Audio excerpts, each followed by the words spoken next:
Welcome. We are TableGoth, a group of tabletop gaming enthusiasts and gothic aficionados, and today we are here to talk about non-player characters, or NPCs, in Vampire: The Masquerade. So in Vampire, I think the role of your NPCs is significantly different and arguably more important than in a lot of other traditional games. Why is that funny? Because it's very true. Because I've experienced the non-important versions. Oh, true. Okay, I see where you're going with that. That's a different video. Anyway, we're talking about the vampire NPCs, how vital they are. In a lot of other games, your NPCs are going to be more of your like kind of quest givers, like set pieces, and I think it's a good decision in most games to really have the NPCs be in the background. I personally think it's annoying when an NPC is like, you don't want them to overshadow your players. Your players are typically like the heroes, the most important thing, which is true in Vampire. You guys are important in the story, but you're almost never going to be the most important in the actual setting. I think the difference is that most other games, especially the ones that I've played, which are very few, to be honest, but they are quest games, kind of like we talked in other videos. So you have a mission, and it's very specific. It's usually, pretty linear in that kind of regard. And then we talked about how Vampire is sandboxy. So your character is in a world, and you're interacting with everything. You're not just going from point A to point B. You're immersed in there. So I think that's why I feel like NPCs are so critical, because you're going to interact with them constantly in one area. And I think in this game, NPCs are more in the world building stage than in other games. They might be in the encounter building stage. Half the NPCs you have, your coterie should never really have an encounter with, have a fight with, in that sense. Like if you think about all the NPCs in our game and stuff like that, and how few of them you've really actually had to fight. And usually in other games, NPCs either is there to help you or you're gonna fight them eventually. In this, there really are they're more set pieces. They're more things to breathe life into your world and just to keep everything sort of flowing. And going into the setting part of it, NPCs I think are there to sort of be presented, and then there should be a little more options, I think, whether you interact with them or not. Or in other games, you run into an NPC, something's happening. I think in Vampire, when you're building your city, you're populating it, those NPCs are there. I mean, some of them are going to make themselves known to the party one way or another. You're not really going to have a choice. But I really think it's important to have NPCs that are out there, are part of your city, they're part of this team or that faction, and you have the choice to seek them out. Which means as a storyteller, you have to really build your NPCs a lot more in depth than you do in other games. It's probably more important to get in their mindset and their motivations rather than their stats. Some of the NPCs are also going to be built by the coterie, your players, in the form of touchstones and backgrounds. Touchstones meaning the people that, when you're building a character, you choose ideals, typically NPCs that are your touchstones. They give you convictions, they help build your backstory. So every player is going to come in with their own NPCs that they're going to develop with you that are you're going to probably use at some point or another. And some touchstones are important, and they're usually sort of a dramatic piece to have, whether they're making life harder for your kindred or something for your kindred to protect or hold on to. Some will interact with theirs way more than others, but the point is they're all going to exist. Yeah.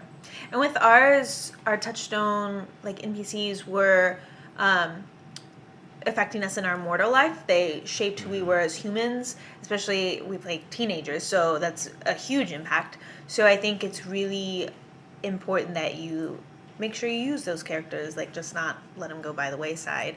And it's cool to see how that changes if you do a mortal NPC that's in your touchstone, and then see how that affects, because that can make some great drama. I think most touchstones probably are mortals. I mean, you can have another kindred be it, but it's usually more dramatically appropriate to have a mortal be it. So they're going to have, like I said, there's NPCs that populate your city, and then there's these NPCs that are strongly tied to the backstories. And it's not like the backstories in other games where it's cool and it helps influence your character, and this is sort of living, breathing things that you're going to interact with, so you're going to have to flesh out those NPCs as well. They're another type of player introduced NPC you're going to have are backgrounds. They're like in the advantages, flaws, background section, you can use dots to get like a mentor, to get contacts, to get allies. So there's certain NPCs that are going to be there for sort of mechanical reasons as well. You guys brought a Mola, or like a helper, a mentor in. Herb, Delilah's technically a contact, an ally. And the difference between that and a touchstone is, one, something in your background doesn't necessarily have to like influence. I mean, it's going to influence your character, but not be like this thing your humanity relies on. It can be. You can make one of your touchstones your background. It's risky. I think a big difference as a storyteller is touchstones are definitely fair game to mess with, and be things that are sort of like, you have this touchstone. It's gonna matter. It's important. Yeah, so you gotta mess with it. Yeah. I personally, as a storyteller, don't really believe in taking away backgrounds just because. I like taking away things that you can build. Like if you earn more resources or fame or reputation, you can lose that. But the ones that your players say, hey, I want this to be part of my character. I want this 3-point ally who's really reliable and stuff. That shouldn't really be under attack constantly. It can still be at risk, but I think the player really has to mess up to lose a background NPC rather than a touchstone NPC. You spent, your experience or whatever on it. Like from the get-go, I like that. It's not like something you have to worry about. There are 1,000 other things to worry about. So the fact that that's not like another thing that you would like lose, this thing that you spent on it. Losing a touchstone is going to definitely affect your character. It's going to hurt your character, but it's also going to lead to a story and character building. Or losing a background, it won't have the same effect, and this might leave a bad taste in everyone's mouth. Yeah, I think touchstone too, kind of going back to that, it's kind of a make or break thing. I think it like builds them as a human. That's why it affects humanity. So, whatever happens to that potentially changes the entire character that you made, has an effect on them. Yeah, exactly.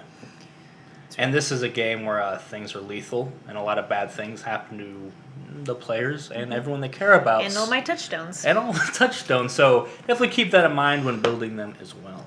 And sort of like you built on before, this is more of a sandbox setting. Or at least mine is. I think a lot of vampire games are like that. And like we sort of talked about, that's where you're not going to have, all right, in this session I introduced this character who makes these things happen. Sometimes I'll have that in mind where like, all right, this person needs something from the coterie. But sometimes you guys will get attached. Like any game, your party's always going to get attached to the most random NPCs that you didn't plan on. Then you have to run with and really develop, like low-key. You have to keep the voice the entire time. It's a whole commitment. You got to really think about it before you make interesting NPCs. That's the one thing that's true for any role-playing game, including Vampire. So populate it with some interesting NPCs representing different clans, different ideals and stuff, and then prepared for them to latch on to the weirdest one, and then you're stuck with them. In the books, NPCs, the books that are out at the time of this video, that have NPC stats, which is Chicago by Night and Fall of London, they actually, I think, do a pretty good job. I really like how that was the biggest difference I've seen of how like an NPC stat block in this game compared to other games is, I mean, their stats are there, but it's a lot of information, which just shows how much you really are expected to know these NPCs inside and out. You want their motivations, their allies, their schemes, their secrets. You sort of have to like kind of do a deep dive. It's hard to have a lot of really surface level NPCs in that because of so much politics and personal motivations going on. So in the books, it's laid out as follows. It talks about mortal days. So even any NPC you run into that's at least named in the book, or those two books, they have a whole section on what they were like before they were kindred. So do mortal days, vampire nights, which they talk about the switch and what their life is now as a kindred. There's a section called plots and schemes, which is self-explanatory, and probably the most important part. Like every NPC should have some sort of scheme. Yeah, especially your kindred. Kindred wants something. They're always trying to do something. So you want to figure out what each NPC wants. That's usually the first thing to figure out, what they want, how that works for your story, and then sort of build the details from there. That's what I do, at least. Then you have their domain and haven. Because again, kindred are territorial. You want to know where these NPCs physically are at in your setting. Thralls and tools, which is sort of just the resources, the people who work for them and what's at their disposal. Kindred relationships, which again, self-explanatory. Each cities are huge. Kindred society's small, so they're all connected in one way or another. Whispers, which are secrets. Again, this is a whole game of everyone's got their dark secret. Your NPC should probably have one as well. Masks and mien, which is if they have someone they're pretending to be, if they have a mortal mask, if they have a different identity or something like that. And then at the very end, which shows how like the developers think of NPCs, those are actual stats, like their generation, their brawl, their discipline, stuff like that. They throw that at the end. Not that it's not important, obviously it is, but that you're supposed to really have an understanding individual before they're like a plot point, like almost they're well rounded, I think, and that's why the game is so convincing in so many ways, because how you play each character, whether it's NPC or not, is so important. Like the rest of it's you can do whatever with any powers, I think, but it's like how you develop a character that makes them interesting. Yeah, exactly. That's what's gonna make your game feel real and feel like evolving, and you have agency in it. And so, yeah, talking about their stats being at the end, another reason for that is because if you encounter an NPC, like I said earlier, you're usually not fighting them. Like you as a storyteller, you're gonna have to be role playing as this NPC. You're gonna be able to have a full conversation, figure out what you're trying to get out of your players, and be able to defend yourself, and the players are trying to get something out of them. You're spending most of your time just role playing, interacting as your NPC with these characters rather than attacking them or whatever. Yeah, and I think some of that goes into like a initial encounter. Like an initial encounter, I don't think should be a fight. You know how like you in D&D you just like run into enemy and then you immediately fight. Like you don't develop a relation, figure out what the other one wants, and then go from there. I think everything is so relationship based. That's why NPCs aren't like just a fighting mechanism. Like they're not just there to be an encounter. Because everything is so relationship based in this game. That's why the politics work so well and the secrets and all that stuff. It's really cool. And another thing is in this, because especially with the kindred NPCs, you're not really stuck. You're usually going to be in the same city. Where in other games are questing at this part of the world, this part of the world. An NPC can kind of move in and out of the story. Here, just because you're done talking with them, like they're still in your city. They're still doing something. So you have to sort of keep track of everyone's machinations and where things are going when you're not interacting with them is just as important as when you are. But yeah, that is the gist on developing a well-rounded NPC and why they're so important in this game. And that's it for us. You're drinking your wine now, so bye.